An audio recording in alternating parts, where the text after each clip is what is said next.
When you're depressed, you feel like you don't matter, like you've got no purpose, like you're invisible. I've been there a lot as a single dad now, and when you tell people that, they usually say the same stuff. You're just seeing it wrong, it's not as bad as it feels, don't worry, it's gonna get better. Depression is twisting your reality, and I get it. They're trying to help, but here's the problem. Sometimes that doesn't help, because what if you're totally wrong? I'm not saying a depressed person is worthless or irrelevant or anything like that. I don't believe anybody is. But what if, in that moment of life, the way you're feeling is actually pretty close to reality? What if what we need isn't someone telling us it's fine, but someone giving us real encouragement, real empowerment? What if those feelings are actually pointing to a real need that isn't being met? And because depression hits so hard, it keeps us from living the way we want to. I should probably say this too. I do use the word sadness and depression interchangeably because honestly, I don't know if I even went through what was technically depression, but I do know I was absolutely miserable. And if that's not depression, I really don't know what else to call it. This was before my separation. And I just remember feeling like nothing was working. Year after year, things just kept falling apart. And I wasn't the best version of myself. I had lost myself. And the worst part was I wasn't giving my kids the best version of me either. And I just kept wondering, when is this going to get any better? But it never did. I felt like I was just going through the motions, sticking it out because I had to. And because of that, I was absolutely miserable. My body paid for it. My health paid for it. My mentality paid for it. Every part of me took a huge hit. And looking back, I can see how I slipped into a downward spiral. The worse I felt, the more I pulled back from life. And the more I pulled back, the worse I felt. It was this never-ending cycle. I shut myself off from my friends, my family, and even from really being present with my kids. And I wasn't doing it on purpose. It just felt easier to withdraw than to keep pretending I was okay. But the more I withdrew, the more miserable I became. And the more miserable I became, the more I withdrew. I felt like I was just a body moving through life, like a shell of myself, just existing so I could make it through another day. And that place is terrible to be, especially when you got kids counting on you. And I want to be clear about something here. I'm not blaming myself for being in that place, and I'm definitely not blaming anyone else who's ever been there. Depression or sadness or whatever you want to call it, it's just brutal. It's not something anyone would ever choose. And when you're in it, people love to tell you it's not your fault, you're not to blame, and that's not true. But the problem is, if you believe it's not your fault, you also start to believe there's nothing you can do about it. So you end up waiting for things to somehow get better on their own, but they don't. And the longer you wait, the worse it feels. That's exactly what happened to me. The longer I spiraled down, the more powerless I felt. Like I was stuck in a game. I just couldn't win. Just holding on and hoping something outside of me would change everything. But it never did. What finally started to shift things for me was noticing how unbalanced my day has become. I realized I was spending almost all of my time just taking things in instead of putting things out. Think of it like this. There are two ways we live. One is just we're absorbing stuff, taking in content, scrolling, binge watching, listening, distracting ourselves with all these different technology. The other is when we're actually contributing, doing something, building something, expressing something, even if it's just small. And when I looked at my own life, I saw that I was stuck almost all the time on the absorbing side. I kept scrolling on my phone, watching TV, playing games, but I wasn't giving anything back. I wasn't putting myself into the world at all. Not for me, not for my kids, it's just not for anyone. Now, maybe I am being a little hard on myself when I think back on it. Maybe I don't give myself enough credit for the things that I actually did in the past. But the truth is, that's how I felt at the time.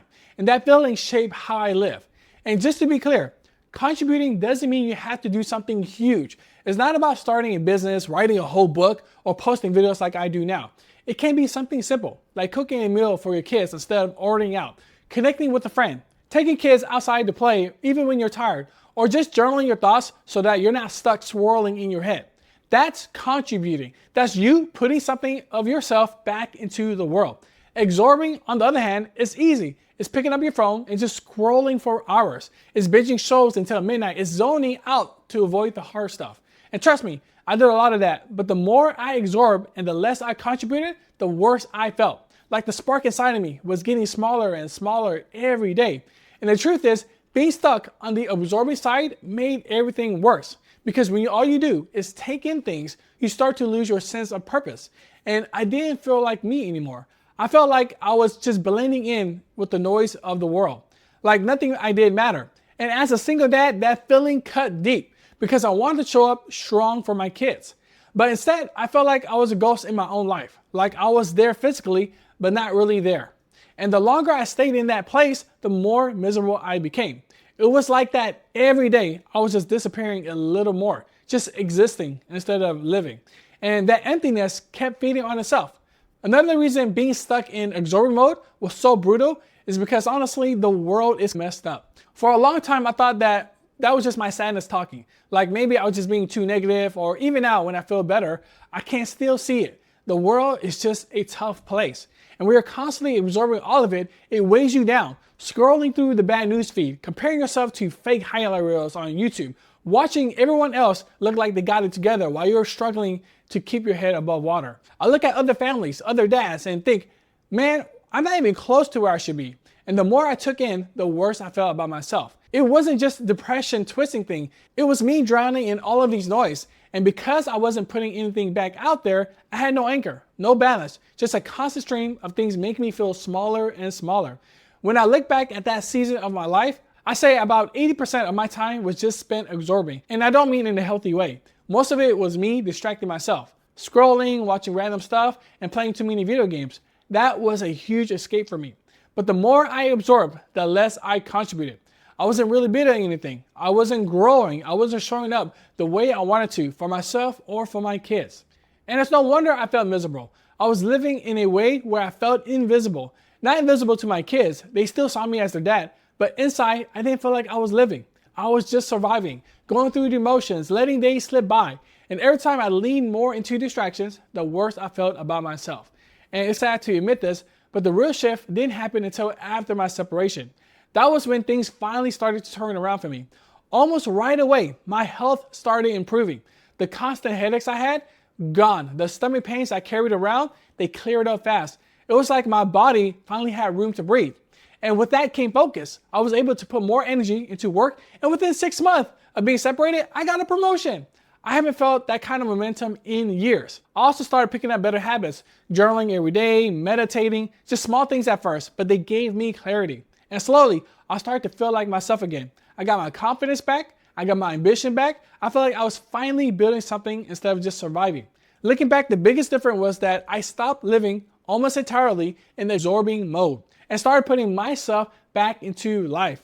And it didn't have to be huge. It wasn't about some big dramatic change. It was small, steady things that added up. Writing down my thoughts instead of holding them in. Spending more intentional time with my kids instead of zoning out. Taking care of my body with better habits. Showing up at work with focus and energy. Those things reminded me that I wasn't just surviving anymore. I was actually living again. And the more I leaned into those habits, the more aligned I felt with who I wanted to be. It's not about being perfect. It's not about fixing everything overnight. It's about choosing to contribute something every single day, even if it's just small. Because those small steps are what gave me back my confidence, my ambitions, and my life. The real takeaway for me is this. Contributing isn't about changing the world. It's about how it changes you. When I started putting myself back into my life, even in small ways, I just felt so much stronger, more grounded, more like the dad my kids needed me to be. And that's what matters most. Not how big the impact looks from the outside, not how many people notices, but how it shapes you on the inside. So if you're in that place where you feel stuck, maybe start small. Do one thing that gives a little more of yourself back into the world. Because even if nobody else sees it, you will. And that alone can change everything. If this hit home, go ahead and hit the like button. It helps me know this is the kind of stuff worth sharing. Thank you for watching.